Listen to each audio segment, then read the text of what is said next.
ஆசீர்வதிக்கும் தேவன் நம்மை ஆசீர்வதிப்பாரே. துதி ஸ்தோத்திரம் இயேசுநாதா, துதி உமக்கே என்றுமே. இன்று ஒரு வசனம். நீங்கள் விடுதலையாக்கப்பட்டு உயிரோடு இருக்கும் நாளெல்லாம் பயமில்லாமல் எனக்கு முன்பாக பரிசுத்தத்தோடும் நீதியோடும் எனக்கு ஊழியம் செய்ய கட்டளையிடுவேன். லூக்கா 1:71. கர்த்தருக்கு பிரியமான தேவனுடைய பிள்ளைகளே, சமாதான பிரபு இயேசு கிறிஸ்துவின் இனிய நாமத்தினாலே உங்களை வாழ்த்துகிறோம், ஆசீர்வதிக்கிறோம். மனிதனுக்கு உள்ளத்திலும் வீட்டிலும் உலகிலும் சமாதானம் இல்லாமல் வாழ்ந்து வருகிறான். அவனது நிறைவேறாத ஏக்கங்களும் எதிர்காலத்தை குறித்து நிச்சயமில்லாத நிலைமையும் அவனை பயம் என்னும் படுகொலிக்குள் தள்ளிவிட்டன. பயம் என்னும் படுகொலிக்குள் இருந்து மனிதனை தூக்கிவிடவே இயேசு கிறிஸ்து பிறந்தார். பயந்து மறைந்து கொண்டிருந்த கிதியோனை தேவன் தமது வேலைக்கு ஆயத்தப்படுத்த அவன் முன் தோன்றி, உனக்கு சமாதானம், நீ பயப்படாதே என்றார். பெத்லகேமின் பாலகனை ஏசாயா தீர்க்கதரிசி சமாதான பிரபு என்று அழைத்தார். நம்முடைய கால்களை சமாதானத்தின் வழியிலே நடத்த உன்னிடத்திலிருந்து தோன்றிய அருணோதயம் நம்மை சந்திக்கிறது என்று சகரியா தீர்க்க தரிசனமாய் உரைத்தார். மெய்ப்பருக்கு இயேசுவின் பிறப்பை அறிவித்த பரம சேனையினர் பூமியிலே சமாதானம் என்றனர்.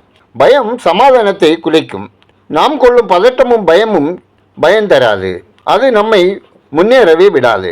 ஆனால் நாம் தேவனிடமாக திரும்பும்போது இனம் புரியாத தேவ சமாதானம் நமது உள்ளத்தில் புரண்டு ஓடும். சமாதானத்தை கெடுக்கும் தீய சக்திகளும் சதிமோஷங்களும் சங்காரம் ஆகும். இயேசுவின் பிறப்பு முதலாவது அறிவிக்கப்பட்டது மெய்ப்பருக்கே.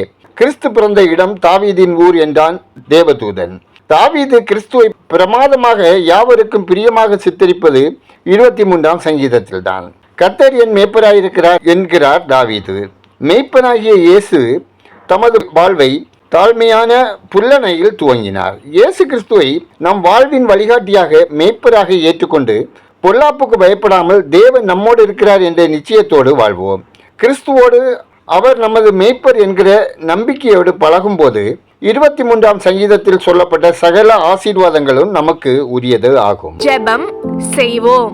ஆசீர்வாதத்தின் ஊற்றும் உறைவிடமும் ஆகிய பரலோக தந்தையே, ஆசீர்வாதமான இந்த நாளுக்காய், இந்த நாளின் வசனத்துக்காய் நன்றி சொல்கிறோம். அப்பா, இந்த சத்தியத்தை கேட்டுக்கொண்டிருக்கிற அனைவரும் பாவ கட்டுகளிலிருந்தும் விடுதலையாக்கப்பட்டு பரிசுத்தமாக வாழவும் உங்க கிருபை தந்தருளுங்க.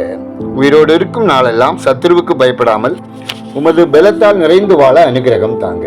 நாங்கள் அற்ப விசுவாசிகளாய் இல்லாமல் பூர்ண விசுவாசிகளாய் வாழ எங்கள் தேவன் கிருபை பாராட்ட வேண்டுமாய் ஜெபிக்கிறோம். ஆண்டவரே, இந்த கிறிஸ்துமஸ் நாட்களில் நாங்கள் அநேகருக்கு ஆசீர்வாதமாய் இருக்கும்படி எங்களை ஆசீர்வதிக்க வேண்டும் என்று ஜெபிக்கிறோம். கர்த்தாவே, இந்த சிறப்பான காலத்தில் உம்முடைய பிள்ளைகள் அனைவர் மேலும் உம்முடைய இரக்கங்களை பொழிந்து இரட்சகரின் 2ஆம் வருகைக்கு அனைவர் உள்ளங்களையும் ஆயத்தப்படுத்த வேண்டும் என்று ஜெபிக்கிறோம். கர்த்தாவே, ஒவ்வொரு குடும்பத்தினரின் தேவைகள் சந்திக்கப்படவும், அவர்கள் ஆவி ஆத்மா சரீரம் குற்றமற்றதாக காக்கப்படவும், பரிசுத்தமாக வாழவும், அப்பம் தண்ணீர் ஆசீர்வதிக்கப்படவும், தொழில் வேலை வியாபாரம் விவசாயம் ஆசீர்வதிக்கப்படவும் ஜெபிக்கிறோம். பிள்ளைகள் கர்த்தருக்கு பயந்து பெற்றோருக்கு கீழ்ப்படிந்து முதியோரை மதித்து வாழவும், கல்வியில் சிறந்து விளங்கவும், சத்துருவை எதிர்த்து ஜெயங்கொண்டவர்களாய் வாழவும் ஜெபிக்கிறோம். கர்த்தாவே, கடன் சுமையால் தவிக்கின்றவர்கள் ஆசீர்வதிக்கப்படவும், பயணம் செய்கிறவர்கள் தேவ பாதுகாப்பை பெற்று வாழவும் ஜெபிக்கிறோம். வாகனம் ஓட்டுகிறவர்கள், கூலி வேலை செய்கிறவர்கள், நடைபாதை வியாபாரிகளின் பிரயாசங்கள் ஆசீர்வதிக்கப்படவும், வீண் செலவினங்களிலிருந்து விடுவிக்கப்படவும் ஜெபிக்கிறோம். தேவனே, வியாதியோடு உடல் பலவீனத்தோடு வாழுகிறவர்கள் ஆரோக்கியமடையவும் தீர்க்காயுசுடன் வாழவும் உங்க கிருபை தாங்க. விதவைகள், அனாதைகள், ஆதரவற்றோர், மாற்றுத்திறனாளிகள், தெருவோரங்களில் வாழ்வோர் பாதுகாக்கப்படவும், ஏற்ற உதவிகள் கிடைத்து வாழவும் உதவும் கரங்கள் ஆசீர்வதிக்கப்படவும் ஜெபிக்கிறோம்.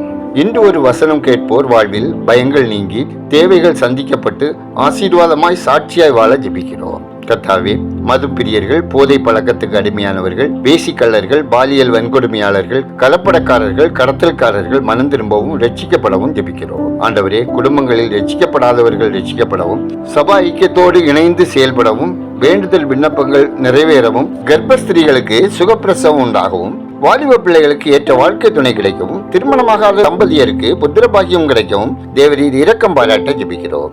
எங்கள் தேசம் ஆசீர்வதிக்கப்படவும், மக்கள் கர்த்தரை அறியும் அறிவில் வளரவும், அண்டை நாடுகளுடன் நட்புறவுடன் செயல்படவும் தேவன் கிருபை பாராட்ட வேண்டுமா ஜெபிக்கிறோம். மிஷினரிகள் தேவ நாம மகிமைக்கென்று செயல்படவும், ஆத்மாதாய பணியில் தேவ கிருபை பெருகவும், குடும்பம் ஆசீர்வதிக்கப்படவும் ஜெபிக்கிறோம். எங்கள் ஜெபத்தை கேட்பவரே, அதற்கு பதில் தருகிறவரே, உமக்கு நன்றி சொல்கிறோம். துதிகன மகிமை உமக்கே செலுத்துகிறோம்.